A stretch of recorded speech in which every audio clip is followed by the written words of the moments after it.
My name is Jessica. And what I'm about to tell you, it isn't a story you'll forget. I can still hear the sound of her laugh in my head. Sharp. Cruel. Almost metallic. My own mother, sitting across from me at the kitchen table, sipping her wine like she was tasting victory. She leaned back, eyes cold, lips curled in that smirk that had followed me since childhood. "No wonder you're still single at 35, she said. She didn't whisper it. She didn't soften it. She threw it across the table like a dagger, knowing exactly where it would land. And it landed right in the center of me. For a second, I couldn't even breathe. The kitchen smelled like her perfume, roses mixed with bitterness, and I swear, it choked me more than the words did. My fingers trembled against my glass of water. My heart was hammering, not from surprise, but from a lifetime of this. A lifetime of her needling, mocking, stripping me down to nothing. I wanted to scream. But then I heard a tiny voice. "Grandma." It was my daughter, Lily. 5 years old. Innocent. Pure. Sitting with her crayons at the end of the table, her little legs swinging. She looked up, her eyes wide, her voice clear. "Why do you always try to make mommy cry?" Silence. I swear the whole house froze. Even the clock on the wall seemed to stop ticking. My mother's glass clinked against the table. Her face stiffened. That fake mask of superiority cracked, just for a second. And in that moment, I knew. This was it. The moment I had been waiting for. The moment when the truth would finally cut through her lies, her cruelty, her dominance. But to understand why that one sentence from my little girl had such power, you need to understand what came before. I grew up in the shadow of that woman. My mother wasn't nurturing. She wasn't warm. She was fire disguised as ice. She demanded perfection, but she never gave approval. If I brought home an A, she asked why it wasn't an A+.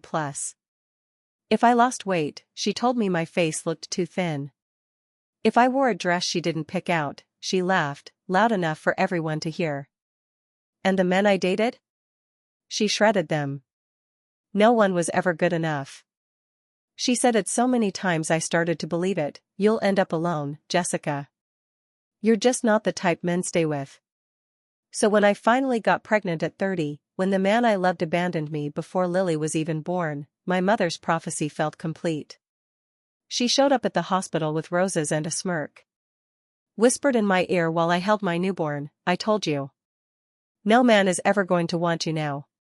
That's who she was. And yet, I still let her into our lives. Because she was my mother. Because some part of me hoped she'd change. Because I didn't want my daughter growing up without a grandmother.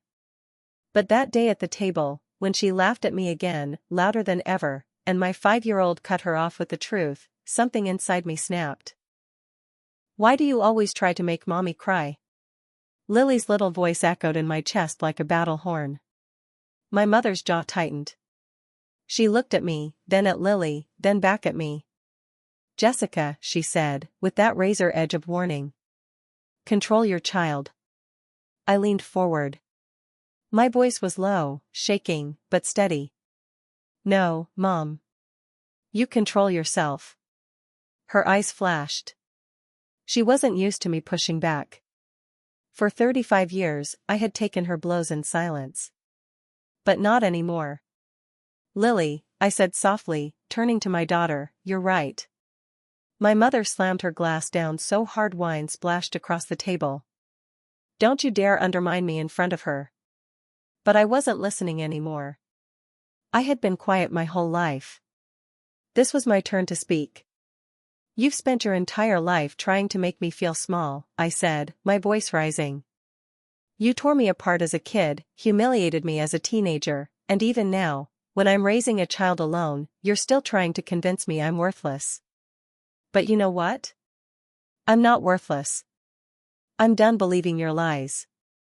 Her face twisted, but I kept going. "You wanted me broken, dependent, desperate for your approval. But all you did was make me stronger.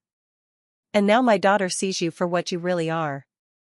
My mom tried to interrupt, but Lily's little voice pierced through again. Grandma, you're mean.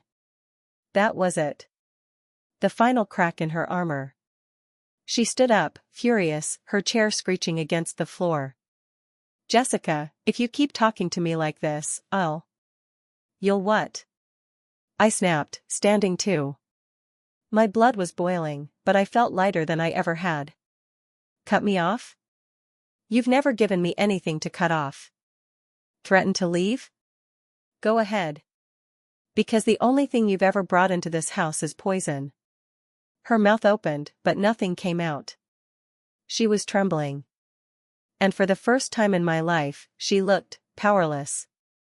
I grabbed her glass and dumped the wine down the sink.